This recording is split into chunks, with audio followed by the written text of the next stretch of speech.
The kitchen at Kensington knows things.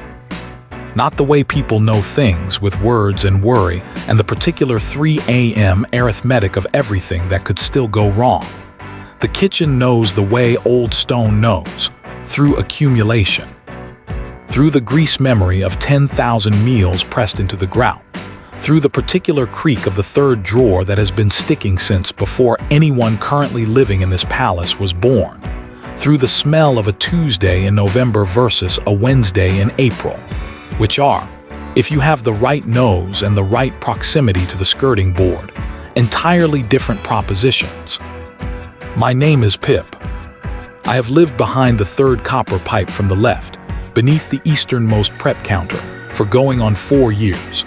I am, by any reasonable measure, the foremost authority on this kitchen. I have opinions about the knife storage.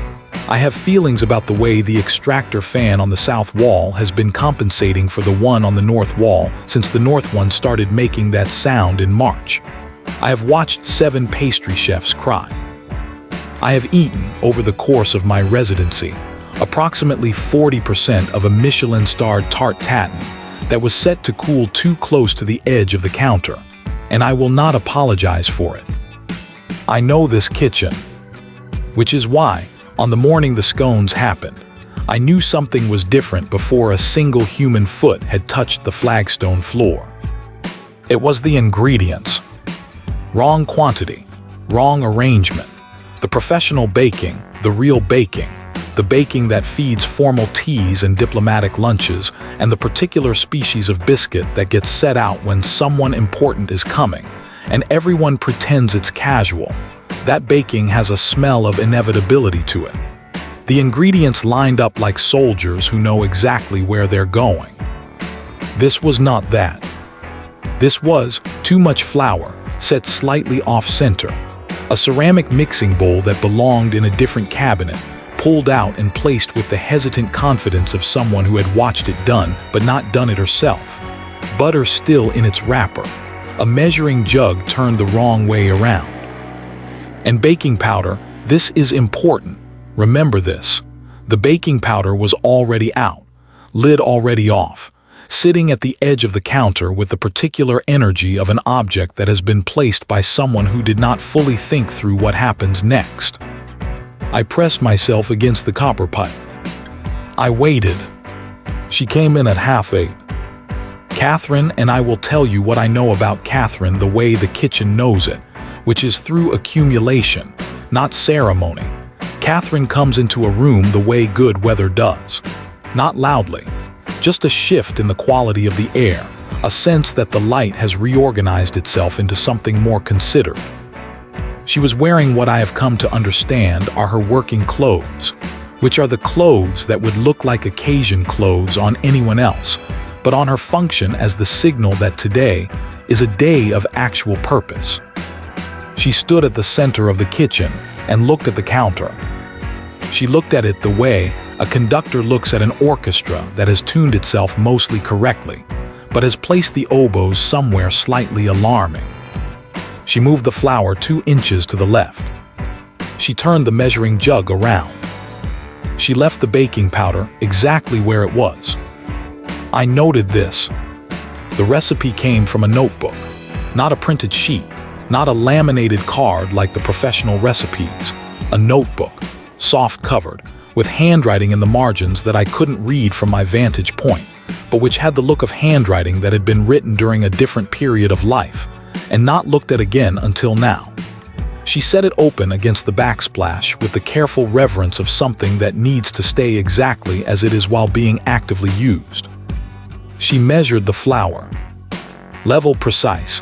The excess brushed off the top of the measuring cup with the back of a knife. The kind of measuring that means you learned to bake from someone who told you it matters.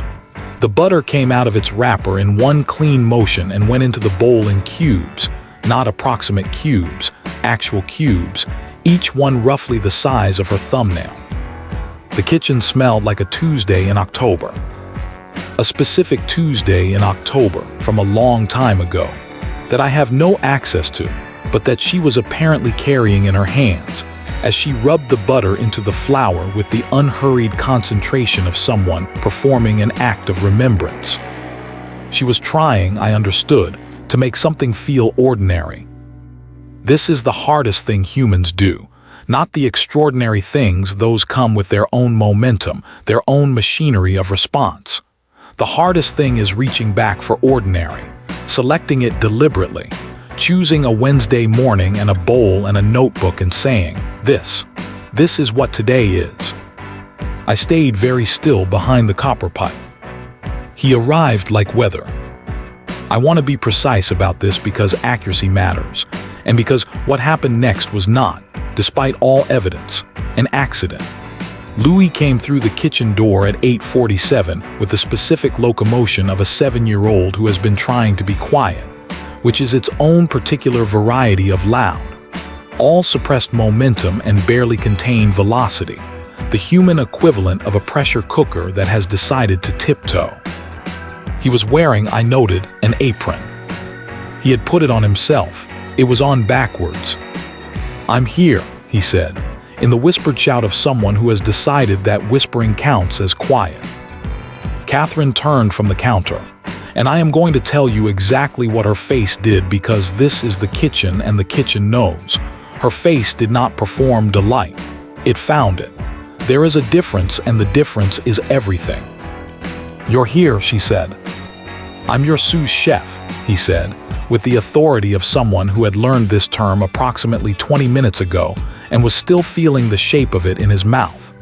"Margaret told me what it means. It means the second best chef. It means the chef who helps the head chef." "Yes," he said, "the second best." She handed him the apron strings to retie. He moved immediately to the baking powder. "This is where I relocated. My usual spot, behind the third copper pipe, under the easternmost prep counter, offered excellent sightlines to the main work surface but insufficient distance from what I was beginning to recognize as a developing situation. I moved with practiced efficiency to my secondary position, the gap between the standing mixer and the wall, which smells of old vanilla and offers a clean view of the full counter length. I had barely settled when the first cloud happened. Louis had picked up the baking powder, lid off, remember. I told you to remember, and was attempting to demonstrate to Catherine exactly how much baking powder he thought the recipe needed. The recipe, for the record, called for 2 teaspoons. Louis was not working in teaspoons. Louis was working in the intuitive volumetric system of a 7-year-old who has decided that more is a form of enthusiasm, and enthusiasm is a form of love, and therefore more baking powder was, in the most fundamental sense, a loving choice. The cloud was magnificent. It moved through the kitchen the way weather moves through a valley, with indifference, with totality, with complete disregard for any prior arrangements. It found the notebook against the backsplash. It found Catherine's working clothes. It found the gap between the standing mixer and the wall where I had, just moments ago, established a secondary position. There was a silence. In the silence, a single white particle drifted past my left ear. "Sorry," said Louis. He did not look sorry. He looked like someone who had not yet decided whether this was bad or interesting. Catherine wiped the notebook with the back of her wrist. "How much," she said, with the measured cadence of someone keeping something very even, "did you use?" Louis looked at the container, then at the counter, then at what had previously been the kitchen and was now a weather event. "Lots," he said. I sneezed. They didn't hear it. The second cloud happened during the flour. This one was less dramatic in origin.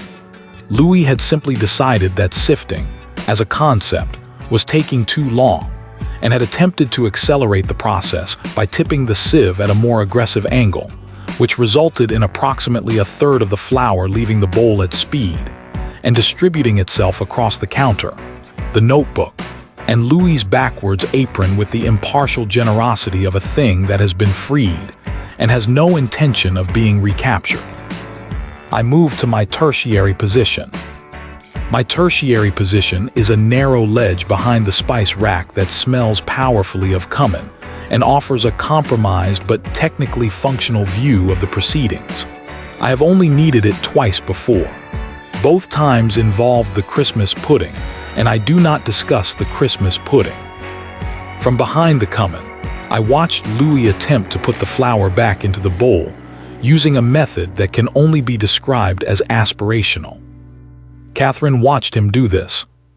She did not stop him. This was the thing I was trying to understand about her. From behind the cumin, she kept not stopping him. A woman capable of measuring flour to the gram, of cubbing butter with thumbnail precision, of keeping a notebook across decades of kitchen use. This woman was watching her son redistribute ingredients across all available surfaces, and she was keeping her hands folded against the edge of the counter, and she was watching. Not performing patience, actually choosing to be present inside the mess. I filed this away. Louis found the cream. "We need this," he asked, holding it up with the practiced casualness of someone who has already decided the answer is yes, and is asking as a courtesy. "For the scones, yes."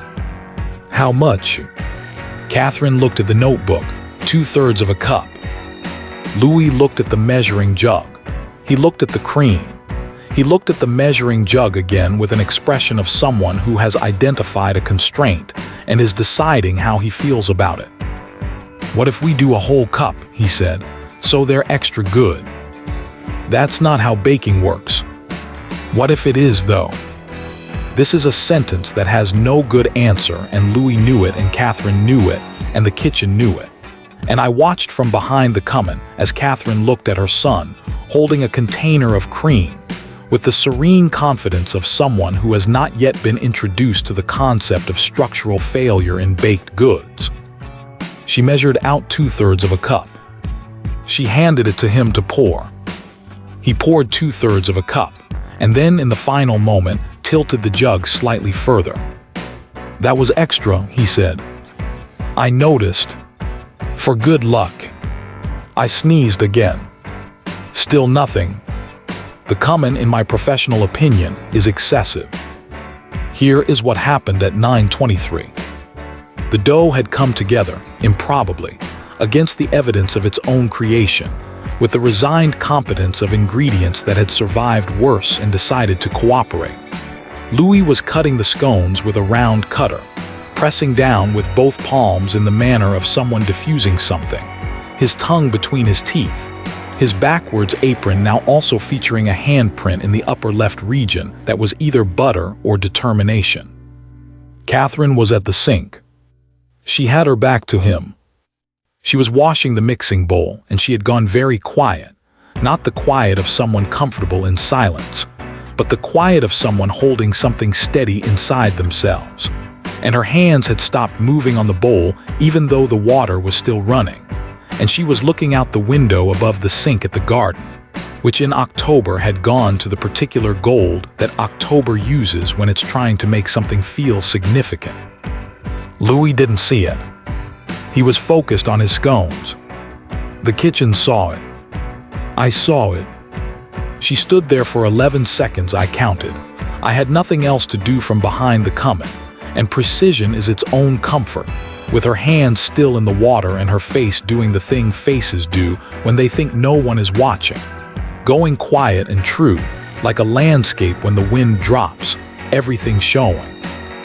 Then Louis said, "Mummy, should they be this lumpy?" And she turned from the window and said, "Let me see." And she was back, fully in the room, in the flour, in the ordinary, extraordinary Wednesday of it. She looked at his scones. They were lumpy. "They're perfect," she said.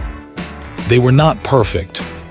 I want to be clear about this, because honesty is a form of respect. By every professional measure I have applied over 4 years of kitchen observation, they were the following things: uneven in height, variable in circumference, slightly overworked on the left side where Louis had pressed too hard, underworked on the right side where he'd lost interest, carrying more baking powder than any scone had a structural right to, enriched with unlicensed extra cream, and bearing on their tops the faint impressions of 7-year-old thumbprints where he checked whether they felt right. They were also the most important scones made in this kitchen in 4 years. I have thought about why, and I think it is this. Perfection is a form of distance. The perfectly measured scone keeps you at arm's length from the person who made it. You can admire it, you can eat it, you cannot love it. The lumpy, lopsided, over-baking powdered thumbprinted scone, that one you can love because it is illegible without the person who made it. Remove Louis and the scones are just mistakes. Keep Louis and the scones are a document. A primary source. A 7-year-old's handwriting in butter and flour saying, "I was here, I was trying. I did not fully understand the structural implications of extra cream. I loved you the whole time." The kitchen knows this. I know this. The oven at 9:31 received them. The palace staff's children arrived at 11. I had, by this point, returned to my primary position behind the third copper pipe, the flour having settled, the baking powder having become historical rather than atmospheric, and I watched from there as the kitchen transformed into something it is not usually called upon to be: loud. Small loud. The specific decibels of children who have been told to behave and have interpreted this as a suggestion rather than a directive.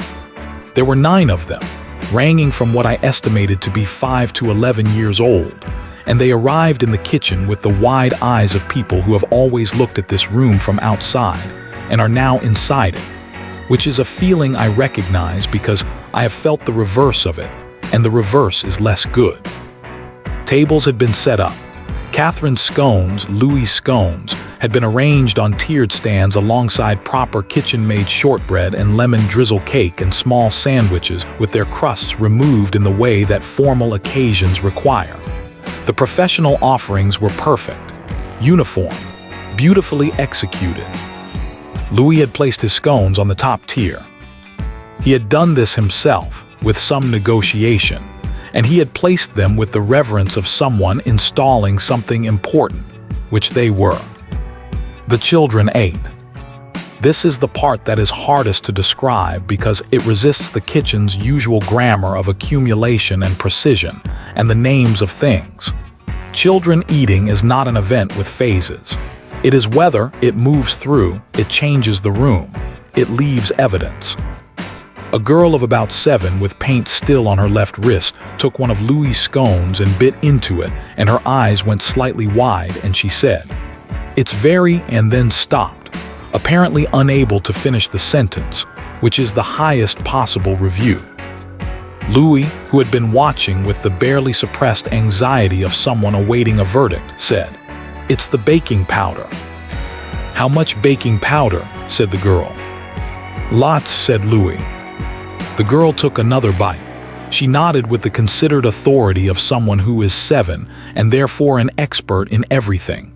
"Good call," she said. I noted this exchange. I have noted many exchanges in 4 years. This one I will keep. Catherine moved through the room the way she always moves through rooms, with the quality of someone who is fully present in the particular square foot of space they are currently occupying, which is rarer than it sounds and worth nomming when you see it.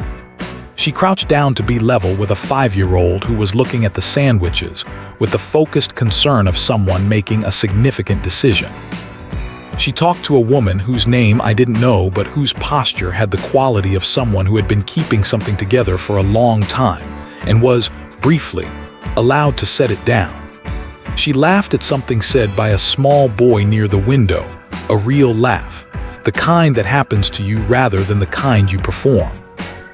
Louis, meanwhile, was explaining his scone methodology to anyone who would stand still long enough. "You have to press with your whole hand," he was telling a boy of about 9, demonstrating with a spare piece of dough that had been set out for exactly this kind of demonstration. "Not just your fingers, your whole hand, otherwise they don't know you made them." The boy pressed with his whole hand. "Like that," he said. "Now they know," said Louis. "I want to tell you about the notebook." After everyone had gone, the children, the staff, the sandwiches, the professional shortbread. All 3 of Louis's remaining scones packed into a tin by Louis himself with the care of someone archiving something important. After all of it, Catherine came back to the kitchen alone. She picked up the notebook from the backsplash, where it had spent the morning accumulating the morning's evidence. A smear of butter on the lower left corner, a thumbprint in flour on the page with the scone recipe, the ghost of the first baking powder cloud still faintly visible across the top margin. She looked at it for a moment. Not 11 seconds this time, longer. The recipe was her mother's. I understood this not because I can read handwriting from behind copper pipes, but because of the quality of attention she was giving it. The way you look at something that belongs to a person who is no longer the age they were when they gave it to you. The handwriting in the margins, the notes that said more butter than it says and don't overmix, and at the bottom of the page in different ink as if added later, Louis likes them with clotted cream. Which was, I realized, the reason for today. Not the bake sale, or not only the bake sale. The bake sale was real and the children were real and the scones were real. But the reason she had come into the kitchen at 8:30 in her working clothes and set out the flour and turned the measuring jug the wrong way around and waited, the reason was the notebook. The reason was, I want to do this again. I want to make this ordinary again. I want to stand in this kitchen and measure butter with my son, and have it be a Wednesday in October that contains nothing more remarkable than flour on an apron and a boy who thinks more baking powder is a valid philosophical position. She closed the notebook. She set it on the counter. She would not take it back to wherever it had been kept. She would leave it here, in the kitchen, where things get used. Louis came back for the tin. He had remembered it from the hallway, which tells you something about the kind of person he is or is becoming. And he came back in his backwards apron, still backwards, hours later. I respected the commitment and picked up the tin from the counter with both hands, the way you carry something that matters. For tomorrow, said Catherine. For George, said Louis, and Lottie because they missed it. He had, somewhere in the business of the morning, made a calculation about what was fair. The scones he had made were not for today only. They were for his brother and sister who hadn't been there, which meant the scones were also a form of reporting, a way of saying, this happened and I was part of it and now you are part of it too, through the medium of baked goods with too much baking powder. They'll love them, said Catherine, even if they're lumpy. Especially, she said, if they're lumpy. He left. She stood in the kitchen alone for the second time that day, and the kitchen settled around her the way it always settles. The extractor fan on the south wall doing its compensatory work, the third drawer with its stuck runner, the flagstone floor with its particular voice, under particular footsteps. I came out from behind the copper pipe. Not far, just a little. Enough to sit in the flour on the edge of the counter, and there was still flour. There would likely always be flour now. The baking powder event had achieved a kind of permanence, and look at what a morning can leave behind. The notebook on the counter, open now because she'd left it open, an invitation or a decision or both. The mixing bowl in the drying rack, clean but not completely clean, the way things never are after they've been used for something real. The apron with the thumbprint on the left shoulder, folded over the back of the wooden stool, which I recognized as Louis's from the backwards orientation. And on the top tier of the cooling rack, which everyone had somehow missed one final scone, lopsided, enthusiastic, bearing on its top the evidence of a specific pair of 7-year-old hands that had pressed down both palms so it would know who made it. The kitchen knows things. I know things. This is what I know about this particular Wednesday in October, from behind the copper pipe and beside the cumin, and from the flour-dusted edge of the counter, where I have lived for 4 years among the evidence of things that mattered. The mess was the point. The lopsided, over-baking powdered, extra cream, thumbprinted mess of it. That was not the cost of the morning. That was the morning. The evidence that two people had stood in the same room and made something together without either of them managing it perfectly, which is the only way anything real ever gets made. Love leaves evidence. It leaves it in butter and flour and notebooks kept across years and aprons worn backwards by boys who are learning what it means to show up and try. It leaves it in 11 seconds at a kitchen window, and the way a face goes true when it thinks no one is watching. The kitchen holds it all. The kitchen always does. Outside in the October garden, the light was doing what October light does when it has decided to mean something. Inside, the extractor fan on the south wall ran steady, compensating as it has compensated since March, doing the quiet structural work that keeps the air moving, that keeps things from going stale, that no one thinks to name because it has always simply been there, doing what it does. The scone on the top tier cooled. The notebook stayed open. The third drawer, if anyone had tried it, would have stuck. Some things change on a Wednesday in October. Some things remain exactly as they have always been. Both of these are, in their way, a mercy.